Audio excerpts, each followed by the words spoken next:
दोस्तों, कहानियाँ जीवन बदलती हैं। कहानियाँ प्रेरणा देती हैं। कहानियाँ एक नई दिशा देती हैं और कहानियों के ऊपर ही नया भविष्य बनता है। आज मैं ऐसे ही एक व्यक्ति की कहानी आपको सुनाने वाला हूँ। बड़ी रोमांचक कहानी है, बड़ी प्रेरणादायी कहानी है। और अगर इस कहानी जो वैल्यूज़ से भरी हुई है, नैतिकता से भरी हुई है, अगर हम अपने जीवन में इसके कुछ अंश भी उतार लें तो हम इसी जीवन में महान बन सकते हैं, इसी जीवन में सफलतम बन सकते हैं और इसी जीवन में सेल्फ सेटिस्फेक्शन हमको सबसे ज़्यादा हो सकता है। ये ऐसी ही कहानी है दोस्तों, और ये कहानी है 28 दिसंबर 1937 को जन्म लेने वाले इस भारत की भूमि पर एक महान औद्योगिक घराने में, एक महान उद्योग जगत के चमकते हुए सूरज रतन टाटा की। रतन टाटा जमशेदजी टाटा के पोते थे।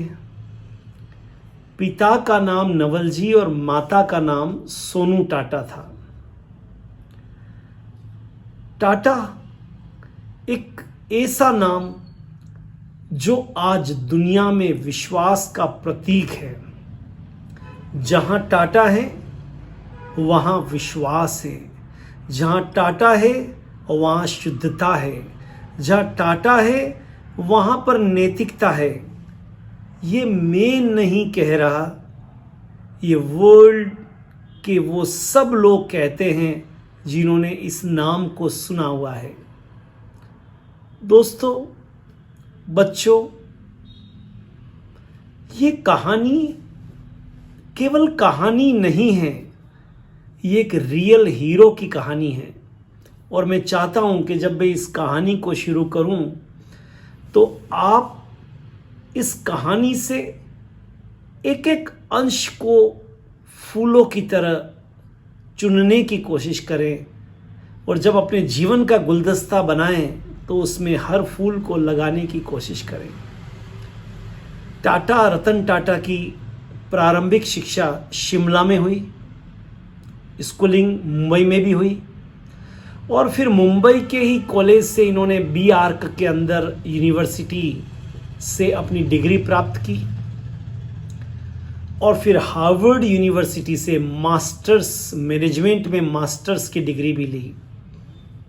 एजुकेशन तो दोस्तों सब लेते हैं, पर education with values, education with purpose, education for society, education for people, ये अगर किसी ने सिद्ध किया है तो टाटा ने किया है। और हमारी एजुकेशन भी, हमारे एजुकेशन के पर्पस कुछ होने चाहिए और वो टाटा के जीवन से हम सीख सकते हैं। 1961 में इन्होंने टाटा ग्रुप को ज्वाइन किया और टाटा की वो सब कंपनियां जो घाटे में जा रही थी, रतन टाटा ने उन पर काम किया, उन्हीं को लिया और उनको सफलतम बना दिया। ये रतन टाटा की काबिलियत, सोच और मेहनत का नतीजा था। अगर आप रतन टाटा से आप कुछ ले सकते हैं तो उनकी सोच को लीजिए, उनकी दिव्य और दूरदृष्टि को लीजिए। अगर आप रतन टाटा से कुछ सीख सकते हैं तो सीखिए कि मिट्टी पर भी हाथ लगाने से, मिट्टी पर भी काम करने से वो सोना हो जाती है। टाटा ने यही किया और उन घाटे की सारी कंपनियों को घाटे से उबार कर और प्रॉफिट में ले आए। 1991 में इसी बलबूते पर रतन टाटा को टाटा ग्रुप का चेयरमैन बना दिया गया। कहाँ नहीं है टाटा। इसीलिए तो कई लोग कहते हैं कि लोहा बेच के कोई टाटा बन गया। नमक से लगाकर सॉफ्टवेयर, सॉफ्टवेयर पे लगाकर ज्वेलरी, ज्वेलरी से लगा के टाटा मोटर्स, और टाटा मोटर्स से लगा के वो टाटा टी। और वो कौन सी चीज़ है जो टाटा का नाम जिसमें नहीं है? 100 से अधिक कंपनीज अलग अलग फील्ड के अंदर काम करने वाली ये रतन टाटा की ही देन है। मैं टाटा के जीवन से मैं तो टाटा के ऊपर बहुत विश्वास करता हूँ। टाटा का एक स्टेटमेंट वेद वाक्य की तरह होता है। तो टाटा के जीवन के एक रोचक किस्सा हम लोग सब समझने की कोशिश करते हैं। टाटा का ड्रीम प्रोजेक्ट था इंडिका, जो टाटा का ड्रीम प्रोजेक्ट था। टाटा ने बहुत मेहनत की, बहुत पैसा लगाया, सब कुछ अपना पूरी जान से लगा दिया, पर टाटा का ये जो इंडिका प्रोजेक्ट था टाटा मोटर्स का, ये सफलतम नहीं हुआ। और टाटा इतने दुखी हो गए, इतने अवसाद में चले गए।